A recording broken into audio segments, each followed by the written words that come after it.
वालेकुम, welcome to my YouTube channel. Bioinformatics का आज हम सेकेंड लेक्चर स्टार्ट करेंगे। उससे पहले हमने पेप्टाइड सीक्वेंस टैग्स पढ़ा था, तो आज हम पढ़ेंगे इन सिलिको फ्रेगमेंट कंपैरिजन और इसके अलावा 3 और टॉपिक्स हैं। सबसे पहले हम देख लेते हैं इन सिलिको प्रोटीन फ्रेगमेंटेशन क्या है, इसका बैकग्राउंड क्या है, ठीक है, और इसको हम यूज़ कैसे कर सकते हैं।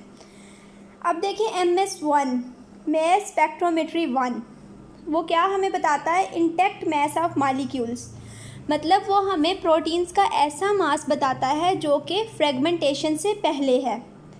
उस इंटैक्ट मैस को हम कंपेयर करते हैं प्रोटीन डेटाबेस में जाके जितनी भी प्रोटीन्स होती हैं उनके साथ, जिसके साथ सबसे ज़्यादा क्लोज हिमोलॉजी आएगी हम कहेंगे कि ये जो हमारी प्रोटीन है इसकी प्रिकर्सर प्रोटीन जो है फलां वाली है, क्योंकि इसके साथ इसकी हिमोलॉजी 99% है या 100% है, ठीक है।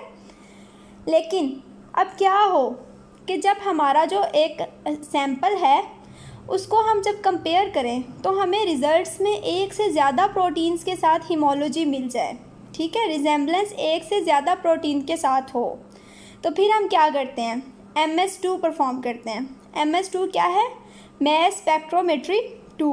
इसमें हम क्या करते हैं, जो हमने कल पढ़ा था पेप्टाइड सीक्वेंस टैग्स बनाते हैं। वो कैसे बने थे भला, कि ये प्रोटीन सीक्वेंस थी, इसको हमने ब्रेक कराया था पेप्टाइड बॉन्ड से, इस तरह हमारे पास क्या थे, फ्रेगमेंट्स बन गए थे। MS2 क्या करता है कि हमारी हेल्प आउट करता है फ्रेगमेंटेशन में, और हम मेजर करते हैं फ्रेगमेंट्स का मैस, ठीक है। और MS2 का जो डाटा होता है उसकी हेल्प से हम पेप्टाइड सीक्वेंस टैग्स को एक्सट्रैक्ट भी कर सकते हैं। ये हमने कल पढ़ा था कि हम इसको एक्सट्रैक्ट कैसे करेंगे, ये अब आपने रिकॉल कर लेना है। अब क्या होता है, what if the protein identification is still not deterministic, मतलब हमने MS1 भी परफॉर्म कर लिया, MS2 भी परफॉर्म कर लिया, लेकिन जो हमारी प्रोटीन आइडेंटिफिकेशन है वो अभी भी ऑब्वियस नहीं है, ठीक है, अभी भी हम डाउट में हैं। तो फिर हम कहाँ पे जाएंगे, इन सिलिको स्पेक्ट्रा में हम क्या करेंगे, in silico fragmentation of proteins. अब हम तकनीक इसमें कौन सी यूज़ करते हैं, फ्रेगमेंटेशन तकनीक्स हम वेरियस टाइप की यूज़ कर लेते हैं, ठीक है। और with known fragment types we can compute the molecular weight of all possible protein fragments. क्या मतलब हुआ इसका, हमारे पास देखें डिफरेंट फ्रेगमेंट्स बन गए, MS2 के रिज़ल्ट में बने ना हमारे पास डिफरेंट फ्रेगमेंट्स। अब हमने उनको प्रोटीन डेटाबेस में जाके सर्च किया, हमें पता चल गया कि फ़लाँ फ्रेगमेंट जो है, जैसे ये हमारा ये वाला जो फ्रेगमेंट है ना, ये फ़लाँ प्रोटीन से रिजेंबल करता है। अब हमें फ्रेगमेंट टाइप पता चल गई ना, ठीक है। जब हमें फ्रेगमेंट टाइप पता चल जाएगी फिर हम क्या करेंगे, मॉलिक्यूलर वेट उसका चेक करेंगे कि आइदर ये जिस प्रोटीन से रिजेंबलेंस शो कर रहा है उसका मॉलिक्यूलर वेट कितना है और हमारे फ्रेगमेंट का पॉसिबल मॉलिक्यूलर वेट कितना हो सकता है, ठीक है। इस तरह हमें मॉलिक्यूलर वेट के बारे में पता चल जाएगा। अब क्या कैसे जनरेट करते हैं, जनरेटिंग इन सिलिको स्पेक्ट्रा। सबसे पहले हमने इसमें क्या करना है, थ्योरेटिकल जो फ्रेगमेंट्स हैं ना प्रोटीन्स के वो ऑब्टेन कर लेने हैं। वो हम कैसे ऑब्टेन करेंगे, उसके लिए हमें चाहिए होगा molecular weight of each fragment. For example हमारे पास एक सीक्वेंस है, ठीक है, अब हमें हर फ्रेगमेंट का उसमें से मॉलिक्यूलर वेट रिक्वायर है, तब हम कैपेबल होंगे कि हम जनरेट कर सकें इन सिलिको स्पेक्ट्रा। अब इसकी कंक्लूजन क्या हुई कि matching experimental fragments with in silico fragments, मतलब जो हमारे फ्रेगमेंट्स बने ना उसको अब हमने कहाँ पे मैच करना है, इन सिलिको स्पेक्ट्रा में जाके, तो वो हमारे पास फाइनल रिज़ल्ट होगा प्रोटीन सर्च और आइडेंटिफिकेशन का। अब देखें हमारे पास रिज़ल्ट तो आ गया कि फ़लाँ हमारा जो फ्रेगमेंट है एक्सपेरिमेंटल फ्रेगमेंट वो इन सिलिको स्पेक्ट्रा के फ़लाँ फ्रेगमेंट के साथ मैच है, लेकिन अब हमने अपने रिज़ल्ट्स को क्या करना है, क्वान्टिफाई, ठीक है, हमारे पास नंबर में रिज़ल्ट आना चाहिए। अब क्या है, in silico fragment comparison and scoring. सबसे पहले हमने पढ़ा इन सिलिको फ्रेगमेंटेशन हम करते कैसे हैं, अब हम उसकी स्कोरिंग करेंगे।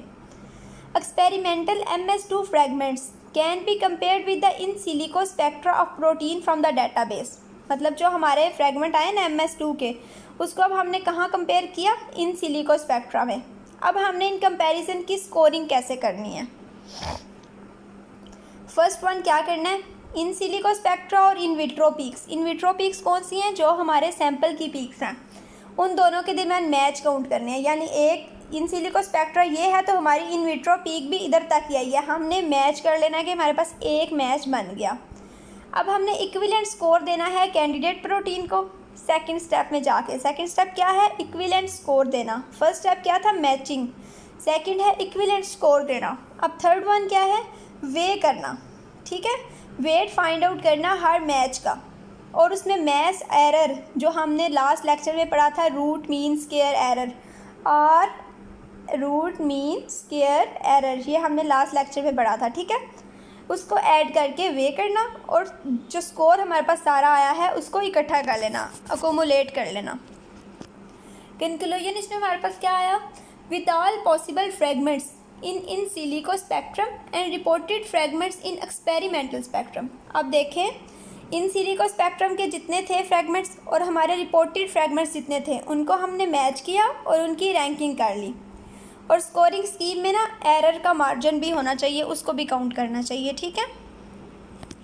थर्ड वन है protein sequence database search algorithm. MS1 और MS2 हमें प्रोवाइड करते हैं host of data towards enabling us in identifying unknown protein, मतलब वो प्रोटीन जिसका हमें नहीं पता। MS1 और MS2 हमारी हेल्प आउट करते हैं उसको फाइंड आउट करने में। A step-by-step approach combining molecular weight, protein sequence, peptide sequence tags and in silico spectral matching is required। मतलब हमें इसके लिए कौन कौन सी चीज़ें रिक्वायर हैं, एक तो मॉलिकुलर वेट रिक्वायर्ड है, second peptide sequence tags required हैं, और थर्ड क्या है, in silico spectral matching required है। अब यहाँ पे अब देखिए हमने सर्च कैसे करना है। सबसे पहले हमने एक्सपेरिमेंटल पीक लिस्ट ली, मॉलिकुलर वेट जो है उसका फाइंड आउट किया, उसको हमने प्रोटीन डेटाबेस पे डाला, ठीक है, जो हमारे पास सीक्वेंस आई उसको कंपेयर किया इन सिलिको मॉलिकुलर वेट के साथ। अगर तो वो मैच हो गया तो हमने क्या किया, इंटैक्ट मॉलिकुलर वेट का स्कोर लिया, उसमें से एक्सट्रैक्ट की पेप्टाइड सीक्वेंस टैग्स, अगर वो भी मैच हो गई तो हमने पेप्टाइड सीक्वेंस स्कोर को जनरेट कर दिया, ठीक है। उसके बाद हम इन सिलिको फ्रेगमेंटेशन के लिए गए, अगर वो भी मैच हो गए तो हमने क्या कर दिया कि रैंक दे दिए कैंडिडेट को। मतलब हमने 3 जगह पे मैच करना है, सबसे पहले प्रोटीन डेटाबेस पे, देन उसका मॉलिकुलर वेट को, ठीक है, उसके बाद जनरेटिंग पेप्टाइड सीक्वेंस स्कोर को। लेकिन सपोज़ अगर ये मैच नहीं होते, नो आ जाता है, तो हमने इस सारे प्रोसेस को रिपीट करना है। अब कंक्लूजन क्या है हमारे पास कि हमने इंटीग्रेट कर दिया मॉलिकुलर वेट को, पेप्टाइड सीक्वेंस टैग को और इन सिलिको कंपैरिजन एल्गोरिदम्स को वर्क फ्लो में। इस तरह हमारे पास क्या क्रिएट हो गया, कंपोजिट सर्च इंजन। और composite scoring system is also required for this search engine. अब देखें यहाँ पे हमने तीनों चीज़ों को इकट्ठा कर दिया ना, मॉलिकुलर वेट को इकट्ठा कर दिया, उसके बाद PST स्कोर्स को इकट्ठा कर दिया, उसके बाद इन सिलिको फ्रेगमेंटेशन हमने ले ली, ठीक है। अब हमने जब इनका स्कोरिंग करनी है तो हमें इन तीनों चीज़ों को इकट्ठा करना पड़ेगा। अब हमने पढ़ना है इंटीग्रेटिव स्कोरिंग स्कीम्स। 3 तरह के इंडिविजुअल स्कोर्स हमने ऑब्टेन करने हैं, मॉलिकुलर वेट का स्कोर, पेप्टाइड सीक्वेंस टैग्स का स्कोर, इन विट्रो और इन सिलिको मैच स्कोर, ये जो लास्ट वन जो आज हम पढ़ रहे हैं, ठीक है। Why is it necessary to compute an accumulative score, मतलब हमें कलेक्टिव स्कोर क्यों चाहिए, मतलब इन तीनों का हमें इकट्ठा स्कोर क्यों चाहिए, हम किसी एक पे रिले क्यों नहीं कर रहे, ठीक है। तो हमारे पास ऑप्शंस क्या क्या हैं, अब देखें, इसको ज़रा ध्यान से समझना है। स्कोरिंग स्कीम को हमने मॉलिकुलर वेट का स्कोर लिया, पेप्टाइड सीक्वेंस टैग्स का स्कोर लिया, और ये हमारा स्कोर एक्सपेरिमेंटल और थ्योरेटिकल यानी कि इन सिलिको और इन विट्रो फ्रेगमेंट्स का स्कोर लिया, ये हमारा कलेक्टिव स्कोर बना, ठीक है। क्यों हमने तीनों को क्यों लिया, क्योंकि ये हमारे रिज़ल्ट्स की रिलायबिलिटी बढ़ा रहा है, ठीक है, हमारे रिज़ल्ट्स की ऑथेंटिसिटी बढ़ा रहा है। लेकिन अब हमने इसमें ऐड कर लेना है रूट मीन स्क्वायर एरर, जो कि हमने कल देखा था, root mean square error.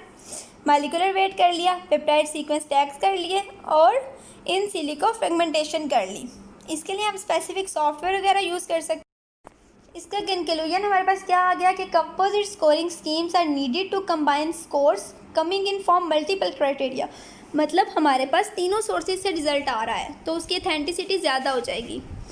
The ability of scoring scheme to better isolate true positive from false positive is also important, यानी कि ये क्या करता है कि जो हमें लग रहा होता है ना कि ये रिज़ल्ट नहीं हो सकता, तो ये उनको सेपरेट करने की कैपेबिलिटी भी रखता है। ठीक है, उम्मीद करती हूँ आपको समझ आ गई होगी। अगर फिर भी कोई क्वेश्चन है तो you can ask in comment section. Thank you.